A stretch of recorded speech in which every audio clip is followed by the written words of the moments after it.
Arvind Sanger is now joining us, Managing Partner, Geosphere Capital Management. Arvind, great to have you with us here. Thank you very much.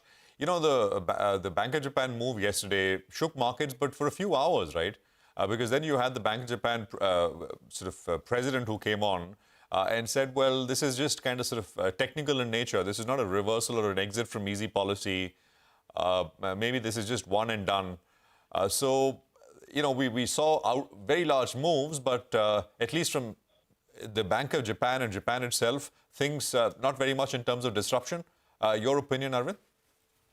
Well, you were just playing a clip from Bill Gross, who knows a lot more about the bond markets than I do. But I will say, it just feels like you're seeing a lot of volatility and uncertainty around global markets, right? Japan had unpredictably become, or had become quite predictable when every other central banker was tightening.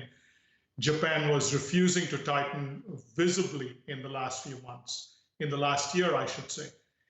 And suddenly to somewhat even slightly tighten is, in a sense, I think a big reversal from where expectations were.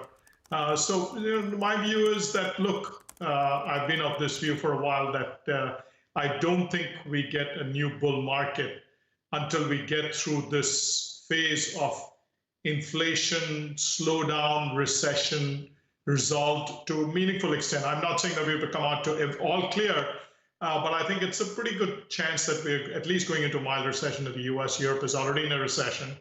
I think, global slowdown volatility is going to be somewhat exacerbated by a speeding up at some point in 23 by China and what that does to commodity markets.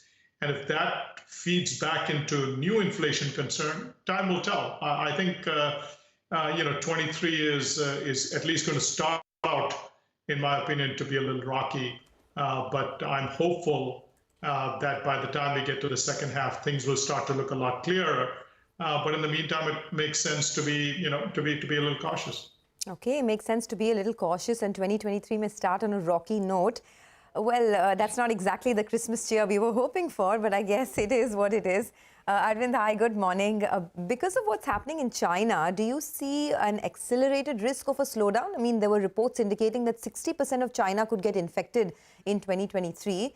You spoke about the impact that this would have on commodities, but what do you see as the larger ramifications? And what would you do then? Would you raise cash levels now across emerging markets, including markets like India?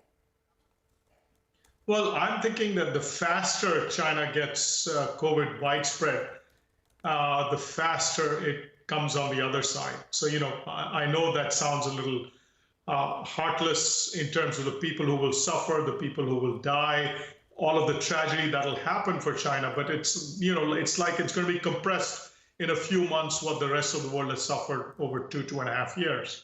And so from a China standpoint, I think it was a, huge blunder to have kept the economy as comatose as they did through most of 22 because of zero COVID. And now that they've given up, I think they're going, an extremely fast.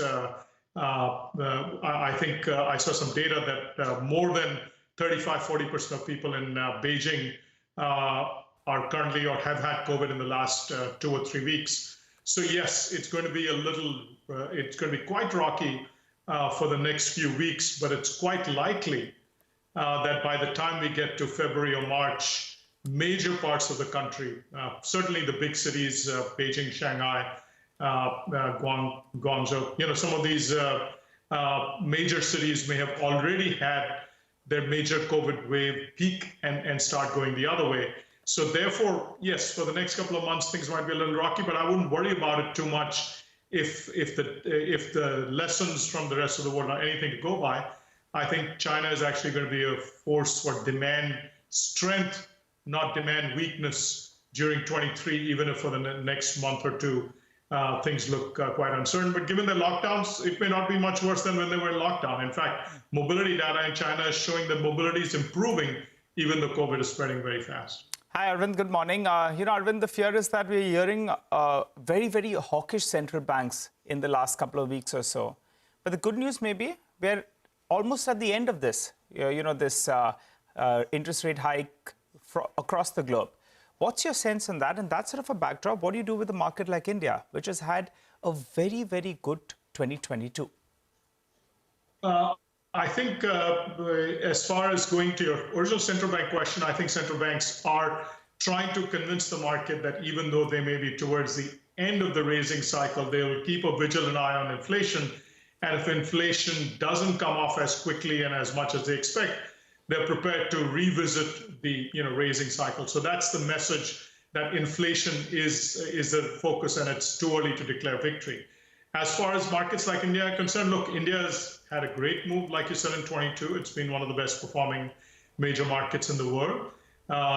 It's going to have a little bit of a digestion as I think markets like China, what I see forthcoming comes, then you could see some rotation into markets like China, which have been terrible in 22. So I think in that sense, on a relative basis, India could be a bit of a laggard. But I think when I look through 23 and beyond, India, I think of as one of the better positioned economy to benefit from moderating inflation, even if it doesn't go back to 2%, if it stays higher for India, which is used to higher inflation, having 4 to 5% inflation on a sustained basis is not going to be terrible. If growth starts to reappear and the earnings cycle starts to reappear, all of which we expect, and the banking loan cycle starts to take off, which it's starting to show signs of. So we're optimistic, but I would say from a market standpoint, the market is not cheap, and therefore one has to be selective and patient and buy companies. There are still good companies to be had at reasonable prices, but I wouldn't say that the market overall is positioned to be the best, one of the best performing markets in 22, but in 23. But we still find good individual stories. Okay, good individual stories. That's my cue to take it from there. Since it is the end of the year, I don't know if I'm going to see you before, the new year again.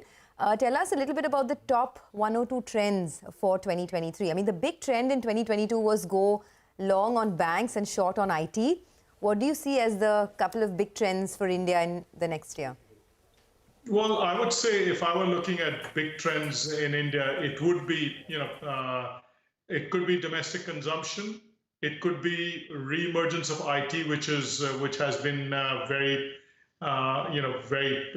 much in the doldrums in the last 6 months.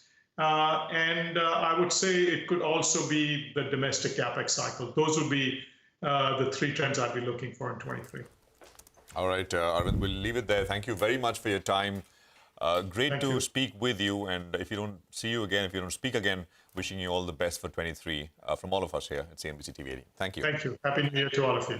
Same to you. Well, we'll take a quick commercial break here. We'll come back and we'll have our top stocks to track as always. Our research team will be with us and we'll get going with individual names and how they're affected by news flow. Stay with us. We're back.